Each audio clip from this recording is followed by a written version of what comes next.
So I'm here today at Parliament House on Budget Day, and I'm really excited to tell you about the significant boost in funding that our energy and environment sectors have received.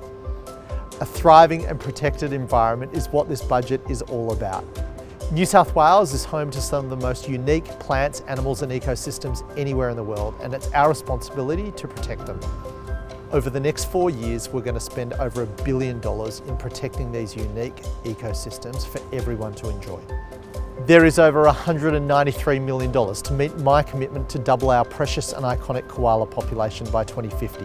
$75 million going to our Saving Our Species program, focusing on threatened species in New South Wales. $80 million going to develop some of the most iconic walks that will become signature and tourism experiences in New South Wales national parks. But something I'm particularly proud of is that we'll be spending over $700 million to revolutionise the way we deal with waste and deliver our single-use plastics plan for New South Wales. In the next 20 years, our waste volumes are forecast to increase from 21 million tonnes per year to 37 million tonnes per year. Without action, we will have more waste than we can safely manage.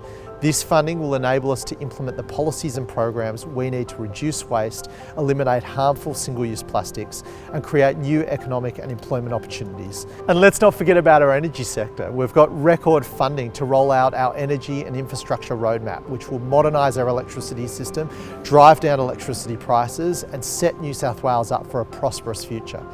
The unprecedented funding package is the biggest New South Wales government investment in large-scale renewable energy in the state's history. A huge $380 million will be invested.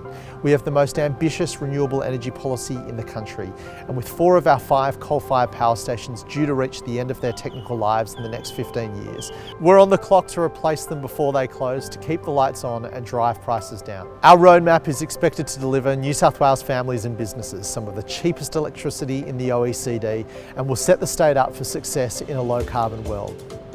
And lastly, our new EV plan, a plan that will put New South Wales in pole position to take advantage of the EV revolution, which is going to charge up the nation.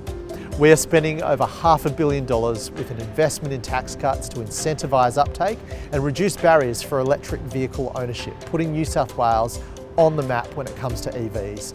We need to give drivers more options so they can make their next car an electric vehicle by tackling the 3 biggest barriers: range anxiety, upfront cost and model availability. We want to increase EV sales in New South Wales to more than 50% of all new car sales by 2030. We want new and cheaper models of EVs to be available here in New South Wales, and this strategy is designed to drive that outcome. And we want the charging infrastructure to support it. In the city, we will have ultra-fast charging stations at least every 5 kilometres. EV superhighways with charging stations every 100 kilometres.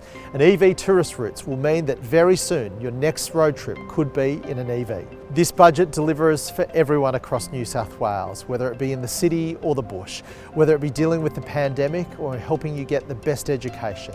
What we want to do is ensure everyone gets access to opportunities and ensures that New South Wales becomes a stronger and more prosperous place for everyone now and into the future.